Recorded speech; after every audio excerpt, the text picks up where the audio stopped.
Mari kita berdoa.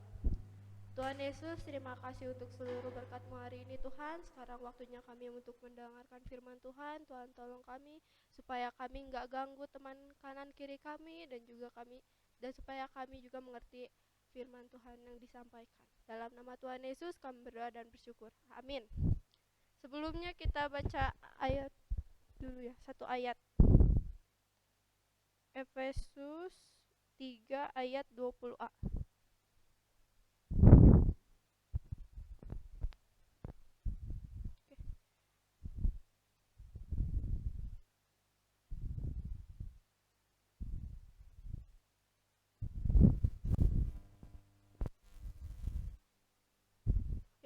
Kita baca bareng-bareng ya, hitungan ketiga. 1, 2, 3.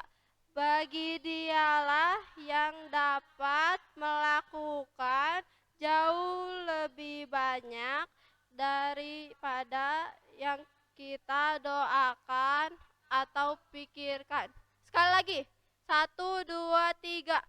Bagi Dialah yang dapat melakukan jauh lebih banyak daripada yang kita doakan atau pikirkan.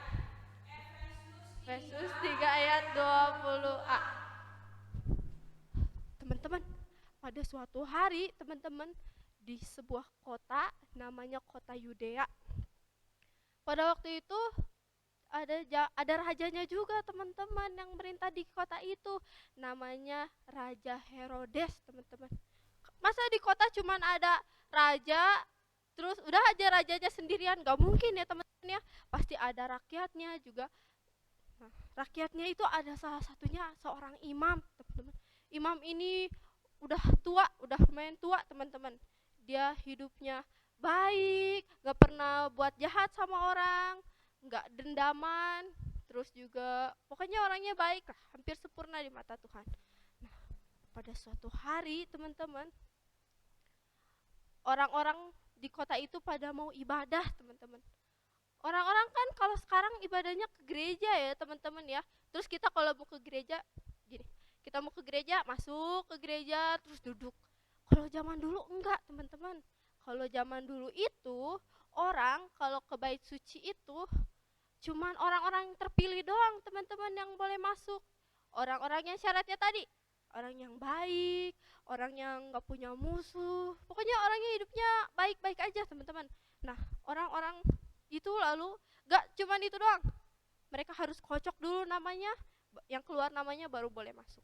Terus kan orang-orang yang mau ibadah itu mereka kocok, kayak ini ya, dikocok, ditulisin di kertas, kocok, jatuh satu nama teman-teman. Terus mereka ambil, pas dibuka ternyata yang dapatnya imam tadi teman-teman ya, yang dapat imam ya, bapak imam. Langsung bapak imam itu senang ya teman-teman, soalnya yang masuk ke bait suci itu cuma boleh 1 kali seumur hidup teman-teman. Jadi teman-teman pasti bangga ya, dia bersyukur, aduh akhirnya aku bisa masuk ke bait suci, soalnya aku udah tua, aku udah keriputan, rambut aku udah putih semua, aku kira aku gak akan sempat masuk ke bait suci. Wah, bapak itu senang banget ya, gemeteran teman-teman. Kayak teman-teman aja misalkan kalau dapat lomba pasti senang ya, tapi kayak gemeteran gitu, mau dapat pialanya langsung gemeteran gitu. Bapak itu juga, tapi dia bangga juga ya, karena dia akhirnya masuk ke bait suci itu teman-teman.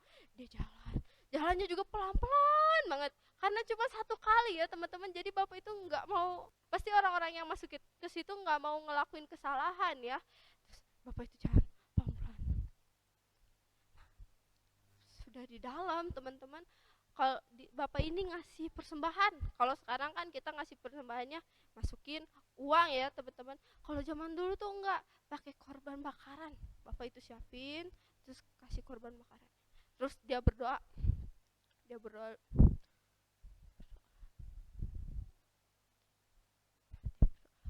Tiba-tiba teman-teman, pas dia udah selesai berdoa, dia mau buka mata.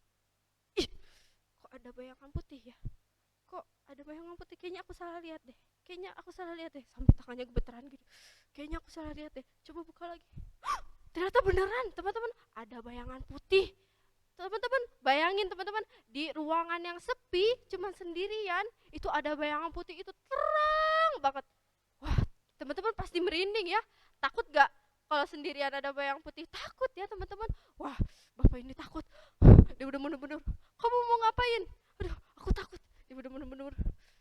Terus kata bayangan putih ini, Zakaria, jangan takut. Bapak langsung, kok dia tahu namaku ya? Dalam hatinya bilang gitu ya.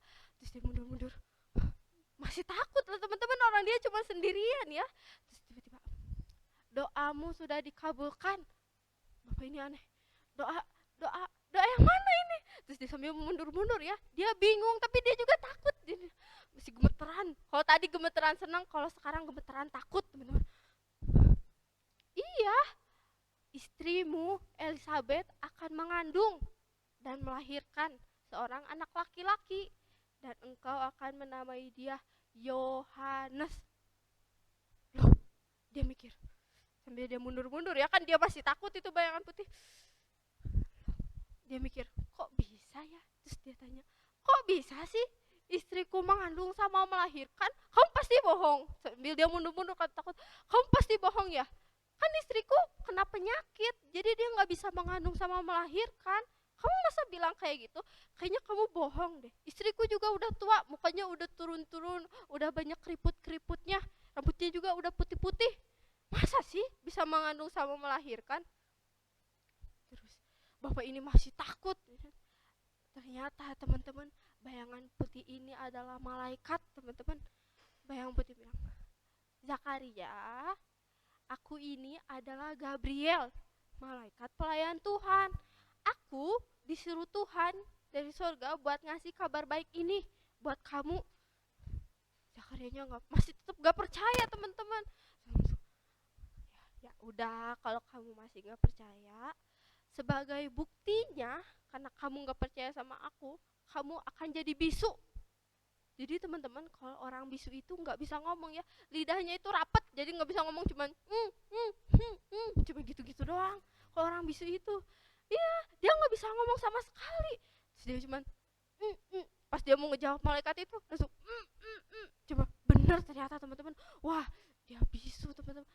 Ya, kamu akan bisu sampai nanti waktu apa yang aku bilang itu tadi, kalau ibu Elizabethmu mengandung sama melahirkan, baru kamu udah gak bisu lagi ya, kamu langsung sembuh. Langsung dari situ bapak itu bener-bener mau ngomong, bener-bener ngomong itu bener gak bisa, teman-teman. Wah, terus kan tadi ada orang banyak ya di depan bait suci ya, mereka habis kocok-kocok itu tadi. Terus orang ini nanya, mana ya si Zakaria ini ya, si imam ini mana ya, imam ini kok lama banget ya. Langsung yang satu lainnya lagi bilang, iya ya, jangan-jangan dia dihukum Tuhan lagi. Gak mungkin, kan dia orang baik. Atau jangan-jangan ada apa-apa di dalam. Gak mungkin. Terus kata yang satu lagi, kalian gak boleh ngegibah.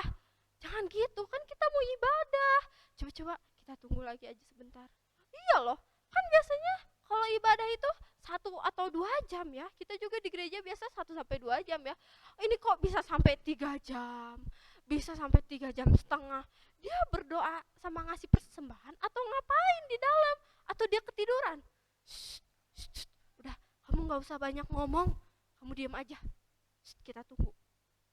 Tiba-tiba teman-teman, bapak ini keluar. Itu tuh, dia datang. Imam, ada apa sih di dalam? Kamu kok lama banget? Ya, Zakaria, kamu kenapa Zakaria? Kok lama banget di dalam?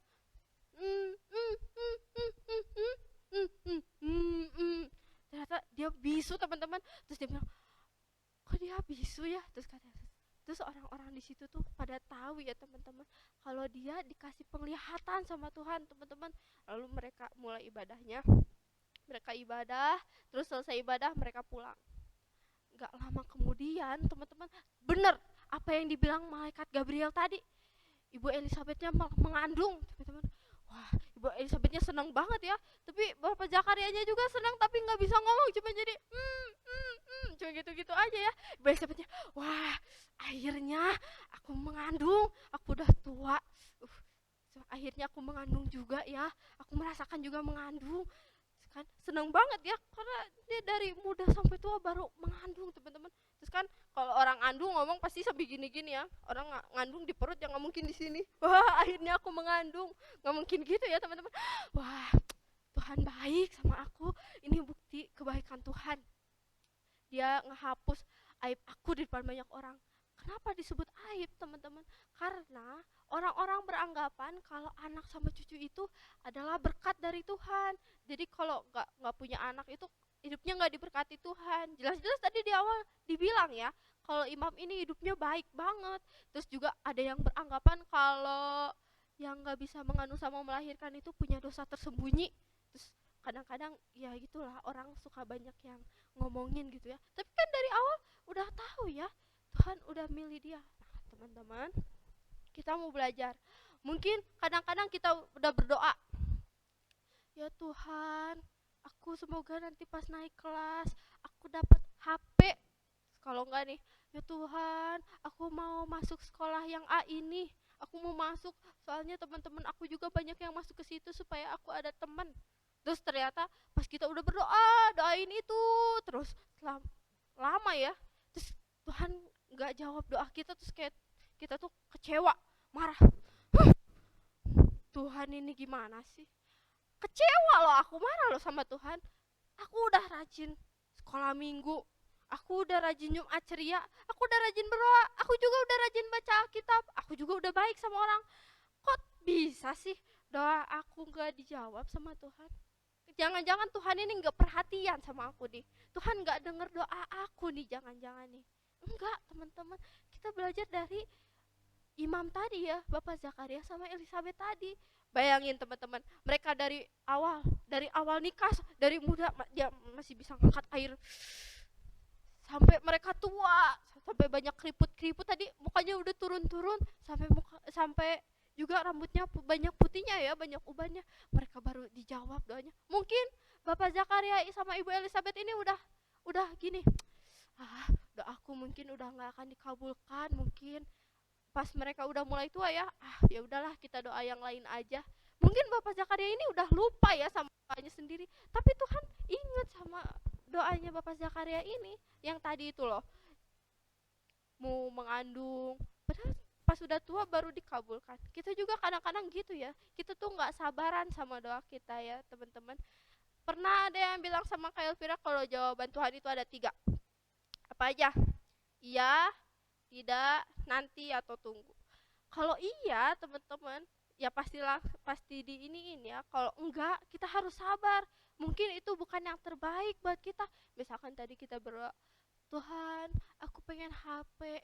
Mungkin nanti takutnya Tuhan takut kalau misalkan kita jadi lupa ibadah karena main game, lupa baca Alkitab, lupa berdoa, ya gitu, lupa belajar, pokoknya semuanya. Nggak mau bantu orang tua ya. Wah, makanya Tuhan nggak siapkan untuk kita, karena Tuhan takut kalau kita nggak bisa ngontrol diri kita sendiri ya. Terus kalau yang sekolah kita kesini, mungkin Tuhan tahu kalau sekolah itu bukan yang terbaik buat kita, jadi Tuhan siapkan sekolah yang lebih baik. Gitu ya teman-teman, jangan langsung kecewa sama Tuhan. Kan tadi ada tunggu atau nanti, kita bisa aja sabar. Tadi Bapak Zakaria sama Ibu Elizabeth aja nunggu sampai mereka tua baru dikabulkan. Tuhan tahu ya yang terbaik buat kita. Tuhan juga tahu kapan waktu yang pas, kapan yang waktu yang baik buat kita. Jadi jangan langsung menyimpulkan, Tuhan gak denger doa aku, Tuhan jahat sama aku, Tuhan pokoknya gak peduli sama aku, Tuhan pedulinya sama dia, aku gak dipeduliin. Enggak teman-teman, Tuhan tahu apa yang terbaik buat kita. Jadi teman-teman gak boleh kecewa kalau doa kita belum dikabulkan. Kita terus doakan ya teman-teman. Oke, mari kita berdoa.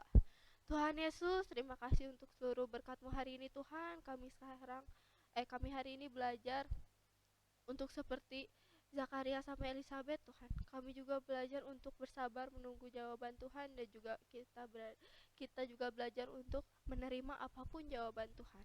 Terima kasih Tuhan, dalam nama Tuhan Yesus kami berdoa dan bersyukur. Amin.